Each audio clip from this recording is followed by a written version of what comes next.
ऊपर वाले हमारा आज का दिन काफ़ी पॉजिटिव बनाइए, हम जो चाहते हैं उस दिशा में हमारा एक कदम और बढ़े, ठीक है ना। ये सकारात्मक विचार प्रतिदिन आपके जीवन में होना ही चाहिए। चलिए जी, हम लोग पढ़ रहे थे, क्या पढ़ रहे थे? Redox reaction. क्या पढ़ रहे थे बच्चा लोग? Redox reaction. क्लियर है ना? रेडॉक्स रिएक्शन 11th क्लास का बहुत इंपॉर्टेंट चैप्टर है रेडॉक्स रिएक्शन। रेडॉक्स रिएक्शन में ऑलरेडी हम लोगों ने रिडक्शन पढ़ लिया है, ऑक्सीडेशन पढ़ लिया है, रेडॉक्स रिएक्शन को बैलेंस कैसे करना है, how to balance the redox reaction, ये भी हमारा फाइनल हो चुका है। उसके अलावा टाइप ऑफ रेडॉक्स रिएक्शन में हम लोगों ने जितने भी प्रकार के रेडॉक्स रिएक्शन थे सारे हम लोगों ने कंप्लीट कर लिए। लगभग हमारा रेडॉक्स रिएक्शन फाइनल हो गया है। अब हम लोग इस काबिल बन चुके हैं कि रेडॉक्स रिएक्शन की मदद से हम क्या कर सकते हैं, किसी भी कंपाउंड का कॉन्सेंट्रेशन पता कर सकते हैं। समझ में आ गया कि नहीं आ गया? मैं ये कह रहा हूँ कि मान लीजिए मेरे पास 2 बीकर हैं, एक में सॉल्यूशन है, दूसरे में भी सॉल्यूशन है। एक सॉल्यूशन का पता है कि सर उसमें जो सॉल्यूशन है उसका कॉन्सेंट्रेशन क्या है, उसका वॉल्यूम क्या है। दूसरे वाले बीकर में जो सॉल्यूशन है उसका हमें वॉल्यूम पता है लेकिन कॉन्सेंट्रेशन पता नहीं है। तो हम कैसे पता करेंगे कि उसका कॉन्सेंट्रेशन कितना होगा? तो हम जो मेथड है अनुमापन, इसको हिंदी में कहते हैं अनुमापन और इंग्लिश में कहते हैं टिट्रेशन, ठीक है ना। कुछ लोग इसको टाइट्रेशन भी कहते हैं। तो टाइट्रेशन मेथड की मदद से हम लोग क्या कर सकते हैं, किसी भी रेडॉक्स रिएक्शन उसका कॉन्सेंट्रेशन पता कर सकते हैं। नहीं समझ में आया? इसको आम भाषा में समझाता हूँ। देखिए, टाइट्रेशन एक ऐसा मेथड है जिसके द्वारा हम 2 सॉल्यूशंस के बीच में किसी एक का कॉन्सेंट्रेशन पता हो तो दूसरे का भी कॉन्सेंट्रेशन पता कर सकते हैं पीएच सेंसिटिव इंडिकेटर की मदद से, ठीक है ना। अगर इसको ऐसे समझते हैं, 2 आदमी मेरे सामने है, एक आदमी के बारे में मैं सब कुछ जानता हूं, दूसरे आदमी के बारे में मेरे को कुछ नहीं पता है। समझ में आ गया? एक आदमी के बारे में तुम्हें सब कुछ पता है, दूसरे आदमी के बारे में बिल्कुल पता नहीं है, तो तुम कैसे पता करोगे? जो पहला आदमी है ना उसकी मदद से तुम दूसरे आदमी के बारे में पता कर लोगे। क्या गया? तो अगर मैं इसको रिएक्शन के पॉइंट ऑफ व्यू से देखूं, रेडॉक्स रिएक्शन के पॉइंट ऑफ व्यू से देखूं, तो मुझे ये समझ में आ रहा है कि वो सॉल्यूशन है और उस सॉल्यूशन का कॉन्सेंट्रेशन मेरे को पता नहीं है, तो तुम्हारी मदद से मैंने उसका कॉन्सेंट्रेशन पता कर लिया। अच्छा ठीक है, एक और एग्जांपल ले लेते हैं। क्या तुम्हें ये पता था कि चनबटिया में 10 साइंस एरा में आईईसी की पढ़ाई होती है, जहाँ पे हम लोग पढ़ाते हैं? क्या पता था आप लोगों को? नहीं पता था। किसी और ने आपको बताया? किसी और ने आपको बताया ना? नहीं समझ में आ गया? तो किसी और की मदद से आपको यहाँ के बारे में जानकारी मिली। समझे कि नहीं समझे? तो इसको अगर हम रेडॉक्स रिएक्शन के परिप्रेक्ष्य में देखें तो इस मेथड को हम लोग क्या बोलते हैं? टाइट्रेशन बोलते हैं। समझ में आ गया कि नहीं आ गया? तो रेडॉक्स रिएक्शन को ही आगे बढ़ाना है और रेडॉक्स रिएक्शन में रेडॉक्स की मदद से, किसी पीएच सेंसिटिव इंडिकेटर की मदद से हम लोग क्या करेंगे? रेडॉक्स रिएक्शन का क्या उसमें यूज होने वाले सॉल्यूशन का कॉन्सेंट्रेशन पता करेंगे। रेडॉक्स एज द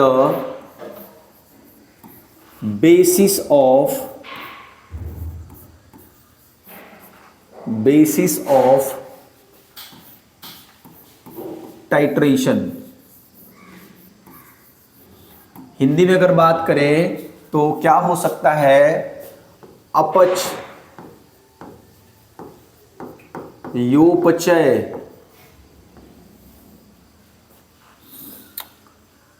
के आधार पर अनुमापन। समझ में आया? टाइट्रेशन को क्या कहते हैं? अनुमापन कहते हैं। तो titration is the method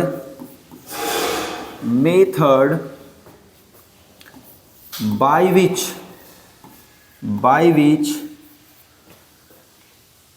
which we can find the concentration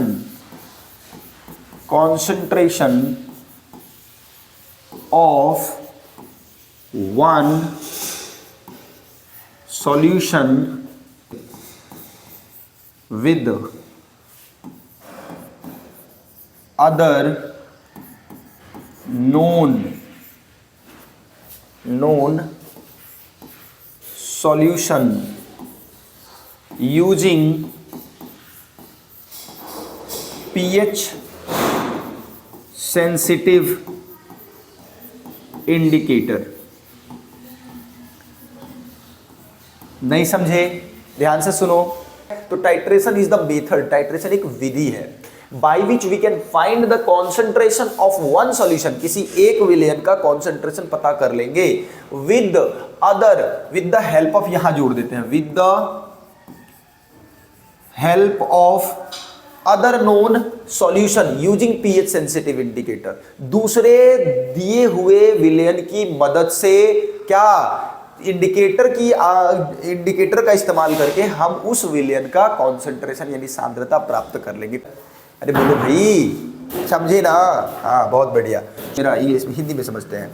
यानी कि क्या है भाई लोग, जल्दी बताओ बच्चों, बोलो जल्दी, क्या है? अनुमापन। अनुमापन वह विधि है, वह विधि है जिसका या जिसमें एक दिए हुए विलेयन की मदद से दूसरे विलेयन की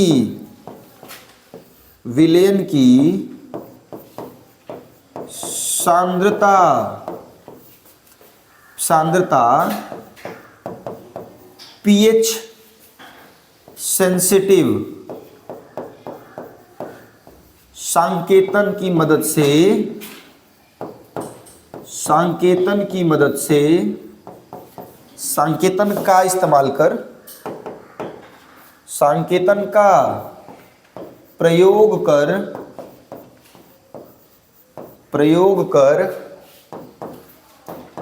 ज्ञात करते हैं। समझे क्या? आपसे अनुमापन पूछेगा तो बता दीजिएगा। बताइए अनुमापन क्या है? अनुमापन क्या है, जल्दी बताइए। अनुमापन एक विधि है। अनुमापन क्या है? विधि है। अनुमापन जो विधि होता है, इसकी मदद से किसी एक सॉल्यूशन विलेयन का हम कॉन्सेंट्रेशन पता करते हैं किसी दूसरे कॉन्सेंट्रेशन के सॉल्यूशन की मदद से। समझ में आ गया? इसमें कोई कंफ्यूजन है? टाइट्रेशन वो मेथड है जिसके द्वारा हम एक सॉल्यूशन की मदद से दूसरे सॉल्यूशन का क्या कर लेंगे? कॉन्सेंट्रेशन पता कर लेंगे। पता कैसे करेंगे? आपने बता तो दिया, बट मेरे को समझ में नहीं आ रहा करेंगे कैसे। देखो उसी चीज को समझना है, ओके ना? उसी चीज को समझना है, कैसे पता करेंगे, ध्यान से समझिएगा। बहुत इजी है। इसके लिए हम आपको मेथड जो बता रहे हैं उसको समझते चलिएगा। बोलो, दूसरे सॉल्यूशन का कॉन्सेंट्रेशन। मेरे पास एक सॉल्यूशन होगा तब तो इस सॉल्यूशन के बारे में मैं सब कुछ जानता हूं। इस सॉल्यूशन के बारे में मैं सब कुछ जानता हूं। सर इसका वॉल्यूम मेरे को पता है, वॉल्यूम मतलब आयतन कितना उसमें रखा गया है, वॉल्यूम मेरे को पता है। सर इसका मैं कॉन्सेंट्रेशन भी जानता हूं, कॉन्सेंट्रेशन भी मेरे को पता है। बात समझ में आ गई कि नहीं आ गई? सर मेरे को कॉन्सेंट्रेशन भी पता है, मेरे को वॉल्यूम भी पता है। सर ये मेरे को पता है, नोन है, मतलब जानकारी है। नोन मतलब जानता हूं, नोन मतलब जानता हूं। समझ में आ गया कि नहीं आ गया? जानकारी है। यहां पे इसके स्टैंड पे यहां पे एक बीकर लगा दो, बीकर इस तरीके का, ऐसा कटोरा टाइप का, ठीक है। और इसमें कुछ मत रखना। यहां सॉरी यहां पे भी एक सॉल्यूशन रहेगा, यहां पे भी क्या रहेगा? एक सॉल्यूशन रहेगा। इस सॉल्यूशन का वॉल्यूम आपको पता है, वॉल्यूम आपको पता है, नोन। लेकिन कॉन्सेंट्रेशन आपको पता नहीं है। कॉन्सेंट्रेशन सर नहीं जानते हैं। समझ में आ गया कि नहीं आ गया? वही हमको करना है। इस कॉन्सेंट्रेशन से मुझे इसका कॉन्सेंट्रेशन पता करना है। करेंगे कैसे सर? करेंगे कैसे? यहां से हमने इस जो निडल है इसको हम हटाएंगे तो क्या होगा? ड्रॉप कर करके एक एक बूंद करके इसमें गिरेगा, एक एक बूंद करके सॉल्यूशन ऊपर से नीचे गिरेगा। ध्यान से समझ में आ रहा है? ऊपर से नीचे गिरेगा। यहां से एक एक बूंद करके सॉल्यूशन नीचे गिरेगा। मान लीजिए कि ऊपर कोई कॉन्सेंट्रेशन है, वॉल्यूम सब कुछ पता है, तो ऊपर किसी कलर का होगा। तो जैसे ही वहां से सॉल्यूशन एक एक बूंद करके नीचे गिरेगा तो इसमें कोई रिएक्शन होगा, और जो रिएक्शन होगा यहां पे समझ लो, रिएक्शन को मैं यहां पे इसे दिखा दे रहा हूं।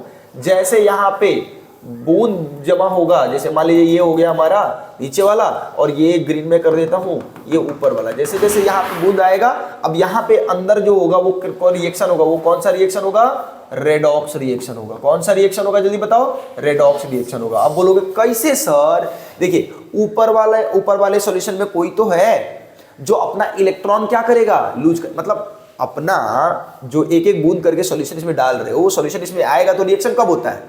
इलेक्ट्रॉन ट्रांसफर करेगा, एलिमेंट ट्रांसफर करेगा। तो यहां कोई है जो अपना इलेक्ट्रॉन ट्रांसफर करेगा और इसमें कोई है जो इलेक्ट्रॉन को गेन करेगा। तो जब जिसका इलेक्ट्रॉन लूज होता है, लॉस ऑफ इलेक्ट्रॉन, उसका क्या होता है? ऑक्सीडेशन। और जिसने इलेक्ट्रॉन को गेन किया उसका क्या होता है? रिडक्शन। समझ में आ गया कि नहीं आ गया? तो इसमें से इलेक्ट्रॉन जब इसमें आएगा तो इसका रिडक्शन होगा, उसका ऑक्सीडेशन होगा।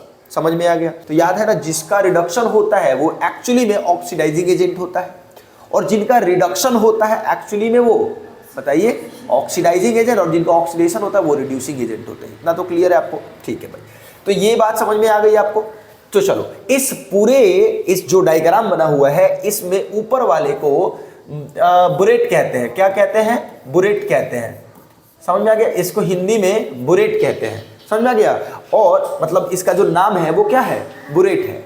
और इसको हम लोग क्या करेंगे? नॉर्मल सॉल्यूशन बोलेंगे। समझ में आ गया कि नहीं आ गया? अच्छा, एक ऐसा पॉइंट आएगा जहां पे इसका कलर बदल जाएगा। इंडिकेटर क्या करता है बताओ? इंडिकेटर क्या करता है? इंडिकेटर बच्चा लोग क्या करता है मुझे बताओ? इंडिकेटर कलर बताता है। इंडिकेटर क्या करता है? कलर बताता है। इस सॉल्यूशन का कोई कलर है क्या? नहीं है, लेकिन इस सॉल्यूशन के तो कलर है। अब जैसे जैसे एक एक बूंद करके इसमें आएगा, हम इंडिकेटर पास रखे रहेंगे, चेक करते रहेंगे कब इंडिकेटर अपना कलर बदल रहा है। जैसे ही यहां पे एक ऐसा सॉल्यूशन बना और वहां पे इंडिकेटर डालने पर इंडिकेटर का कलर चेंज हो गया, समझ जाएंगे कि हमारा रेडॉक्स रिएक्शन क्या हो गया? कंप्लीट हो गया। और उस पॉइंट को हम क्या बोलेंगे? जहां पे इंडिकेटर अपना कलर दिखा देता हो और बोलता हो सॉल्यूशन पूरी तरह से चेंज हो गया, उस पॉइंट को बोलते हैं एंड ऑफ टिट्रेशन। क्या कहते हैं? एंड पॉइंट ऑफ टिट्रेशन, यानी टिट्रेशन अनुपापन का अंतिम बिंदु। समझ में आ गया कि नहीं आ गया? यानी उस बिंदु पे हमारा रिएक्शन क्या हो गया है? फाइनल हो गया। अब हम कॉन्सेंट्रेशन पता कर सकते हैं। नहीं समझ में आया? फिर से समझो। एक बुलेट लेंगे, ठीक है, उसमें नॉन सॉल्यूशन को रखेंगे जिसके बारे में हमें सब कुछ पता है, वो रखेंगे। नीचे बीकर लेंगे, उस बीकर में हमारे पास वो सॉल्यूशन रहेगा जिसके बारे में मुझे जानकारी नहीं है। क्लियर हो गया? एक पॉइंट।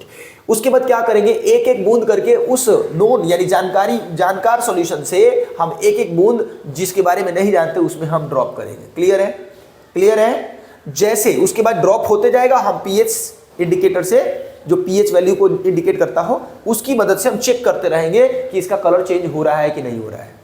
जैसे इसका कलर चेंज हुआ हम रिएक्शन को रोक देंगे, बोले मेरा काम हो गया, बस मेरे को उसी पॉइंट तक जाना है। जैसे उस पॉइंट को समझो जहां पे रिएक्शन कंप्लीट हो गया।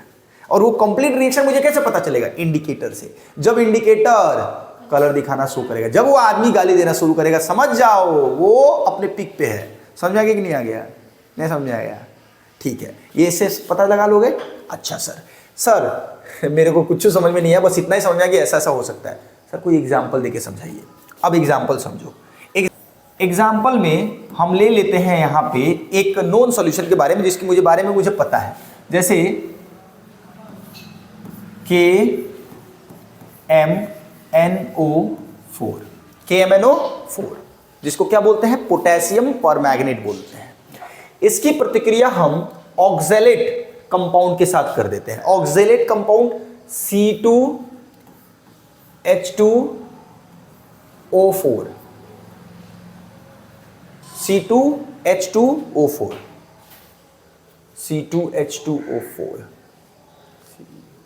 हाँ, ऑक्सैलेट कंपाउंड। इनकी प्रतिक्रिया हमने जब करा तो इसमें से निकला Mn2+ और CO2, ये इस तरीके का।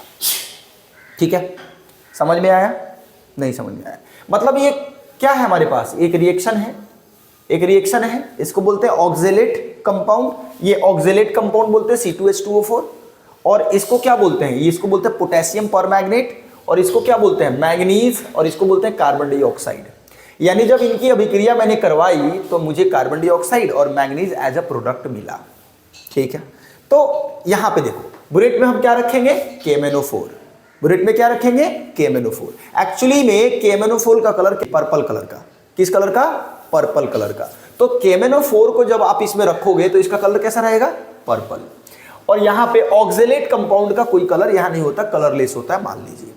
तो जैसे जैसे यहां पे एक एक ड्रॉप करके यहां पे गिरेगा तो ये जो कलरलेस है वो किस में कन्वर्ट होगा? पर्पल में। नहीं, जैसे पानी में लाल रंग डालने पर पानी कैसा बदलने लगता है? लाल रंग की तरह। कोई ऐसा पॉइंट आएगा कि नहीं आएगा जहां पे वो पानी पूरी तरह से लाल हो जाए? तो यहां तो तुम्हें दिख रहा है, लेकिन हम पानी में दिखता है लेकिन यहां नहीं दिखेगा, तो यहां कैसे पता चलेगा? इंडिकेटर की मदद से। समझ में आ गया कि नहीं आ गया? बोलता है नहीं है। तो यहां से एक एक बूंद करके, इसमें क्या रहेगा हमारा जल्दी बताओ? KMnO4, और इसमें क्या रहेगा? C2H2O4। समझ में आ गया? क्लियर है? तो यहां पे समझ में आ गया। अब सुनिए बड़ा ध्यान से। पहली बात कि सर ऐसा अगर है तो क्या रिडॉक्स रिएक्शन हुआ है? जो यहां बिकरवा की बात मैं कर रहा हूं, तो रिडॉक्स रिएक्शन कैसे पता चलेगा? अगर किसी रिएक्शन में ऑक्सीडेशन और रिडक्शन यानी अपचयन और उपचयन दोनों हुआ है तभी तो बोलेंगे रिडॉक्स रिएक्शन हुआ ना। चलो चेक कर लेते हैं। चलिए यहां पे देखिए, यहां पे KMnO4 और C2H2O4 पता है ना, इस सब में क्या करना है? ऑक्सीडाइजिंग एजेंट पता करना है, सॉरी ऑक्सीडेशन नंबर पता करना है। ऑक्सीडेशन नंबर पता करो तो कितना हो रहा है इसका बताओ कितना होगा? मुझे मैंगनीज यहां निकल के क्या आ रहा है? मैंगनीज की पोटेशियम, मैंगनीज, तो मुझे मैंगनीज का ऑक्सीडेशन नंबर चाहिए कि नहीं चाहिए? चलो चेक करते हैं। चलो चेक करो। यहां मुझे निकालना है किसका? पोटेशियम का। पोटेशियम का नहीं निकालना है। पोटेशियम का कितना होता है? 1 होता है कि नहीं होता है? जल्दी बताओ। 1। अब प्लस मैंगनीज का निकालना है तो रख देते हैं X। अब यहाँ पे प्लस ऑक्सीजन की कितना होता है? -2। कितना है? 4 गो है, 4 से गुना करेंगे, यहाँ पे क्या हो जाएगा? 0। तो यहाँ पे कितना होगा? X माइनस 4 दूनी 8 में से 1 घटेगा, कितना होगा? 7 बराबर 0। तो X का मान कितना आ जाएगा? 7। यानी मैंगनीज का ऑक्सीडेशन नंबर कितना आया? +7। समझ में आ गया कि नहीं आ गया?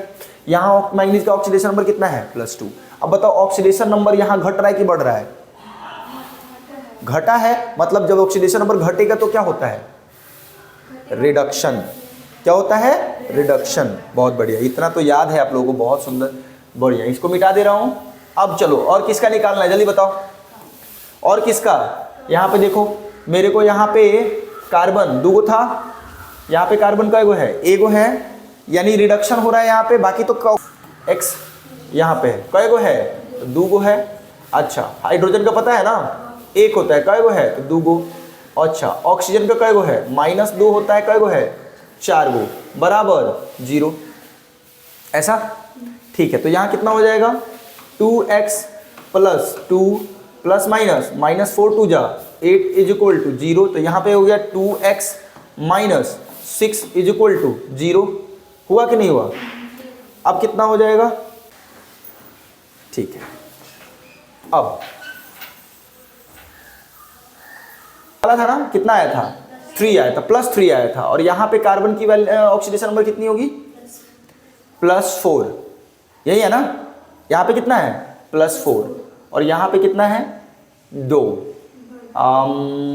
CO2 यहाँ पे आएगा 2 4, यहाँ पे 3 आ रहा है, और यहाँ पे आ रहा है तुम्हारा 4 आ रहा है। ऑक्सीडेशन नंबर क्या हो रहा है जल्दी बताओ? बढ़ रहा है, बिल्कुल सही। यहाँ पे हमारा आया था कितना? +3, और यहाँ पे कितना आ रहा है? +4। ऑक्सीडेशन नंबर बढ़ रहा है कि घट रहा है? तो ऑक्सीडेशन नंबर जब बढ़ता है तो क्या होता है जल्दी बताओ? ऑक्सीडेशन होता है। क्या होता है? ऑक्सीडेशन। और अगर ऑक्सीडेशन नंबर घटता है तो क्या होता है? बताओ क्या होता है? रिडक्शन। यानी इसका हो जाएगा हमारा रिडक्शन, और इसका क्या हुआ? ऑक्सीडेशन। ठीक है, कोई दिक्कत? ऐसे पता कर लेंगे। अब उसके बाद क्या करेंगे? देखो इसमें कितना का अंतर हुआ? KMnO4 में ऑक्सीडेशन नंबर कितना का डिफरेंस है? यहाँ 7 और यहाँ पे 2। कितने का अंतर है? 5 का अंतर है। समझ में आ गया कि नहीं आ गया? कितने का अंतर है? 5 का। अच्छा, इसमें कितने का अंतर है जल्दी बताओ? इसमें कितने का अंतर है? 1 का। कितने का अंतर है? 1 का। समझे? अरे 3 है और यहाँ 4 है, तो कितने का अंतर है? 1 का अंतर है। जो डिफरेंस है उसे क्या करना है? क्रॉस कर देना है। जो डिफरेंस है उसे क्या करना है? क्रॉस कर देना है। पहले उसको लिख लेंगे एक बार, KMnO4, KMnO4। ठीक है, प्लस C2H2O4 और यहाँ पे Mn2+CO2 यहाँ ऐसे। अब बताओ ऑक्सीडेशन नंबर जिसका अंतर है KMnO4 और M में कितने का अंतर है? 5 का। तो इसके जस्ट अपोजिट वाले में 5 से गुना कर दो। समझ में आ गया क्या? नहीं आया? कितना से गुना कर दो? 5 से। समझ में आ गया कि नहीं आ गया? बताए थे? ठीक है। इसमें कितने का अंतर है जल्दी बताओ? एगो का। लेकिन एगो का अंतर है कितने कार्बन के लिए? एक कार्बन के लिए। लेकिन यहाँ पे कई गो कार्बन है? 2 गो। तो इसमें क्या कर दो? 2 से गुना कर दो। समझ में आ गया क्या? आया क्या? नहीं आया? फिर से समझो। मैंने क्या निकाला? सबका ऑक्सीडेशन नंबर निकाला। ऑक्सीडेशन नंबर निकालने के बाद हमने ये चेक किया कि सर किसका रिडक्शन हो रहा है, किसका ऑक्सीडेशन हो रहा है। ठीक है ना? जिसका ऑक्सीडेशन नंबर घटे उसका होता है रिडक्शन, और जिसका ऑक्सीडेशन नंबर बढ़े उसका होता है ऑक्सीडेशन। ठीक है ना? समझ में आया क्या? ऑक्सीडेशन नंबर किसका होता बढ़ता है? यहाँ पे किसका बढ़ रहा है? मैंगनीज। यहाँ देखो मैंगनीज का यहाँ पे +7 था और यहाँ पे क्या हो गया? +2। तो ऑक्सीडेशन नंबर घटा। ऑक्सीडेशन नंबर घटा मतलब इसका हुआ रिडक्शन। यहाँ पे देखिए कार्बन का ऑक्सीडेशन नंबर कितना है? 3 और यहाँ पे कितना हो गया जल्दी बताइए? 4। ऑक्सीडेशन नंबर क्या हुआ है? बड़ा है, तो इसका हुआ ऑक्सीडेशन। सर एक ही रिएक्शन में ऑक्सीडेशन रिडक्शन दोनों हो जाए तो उसे हम कहते हैं रेडॉक्स रिएक्शन। समझ में आया क्या? जब हमारा रेडॉक्स रिएक्शन कंप्लीट हुआ तब पता लगाएंगे सर आपने तो बोला था टिट्रेशन मेथड से क्या निकालना, जल्दी बताओ। टिट्रेशन मेथड से क्या निकालना? सर कॉन्सेंट्रेशन निकालना। जिसमें हम बुरेट में क्या किया हम लोगों ने? बुरेट में हम लोगों ने उस चीज को देखा कि किस प्रकार से निकालना है। हमने इसमें KMnO4 रखा, इसमें C2H2O4 रखा। अब कैसे पता चलेगा? कैसे पता चलेगा? सर बताया ना मेथड। अब सुनिए जरा ध्यान से। अब आगे का जो हमारा प्रोसेस होगा वो होगा मैथमेटिकल इंटरप्रिटेशन होगा। नहीं समझ में आ गया? स्टिक्योमेट्री केमिस्ट्री जो होता है, स्टिक्योमेट्री, उसकी मदद से हम क्या करेंगे? इनका कॉन्सेंट्रेशन पता करने की कोशिश करेंगे। अब स्टिक्योमेट्री क्या होता है? आप जो कंपाउंड देख रहे हो उस कंपाउंड में मोलारिटी को चेक करो। इसमें कितने मोल हैं? KMnO4 कितना मोल आ गया मेरा? 2 मोल। और यहाँ पे देखो ऑक्सैलेट कंपाउंड कितना मोल है? 5 मोल। समझ में आ गया क्या? इक्वेशन समझो। इक्वेशन क्या होगा सर?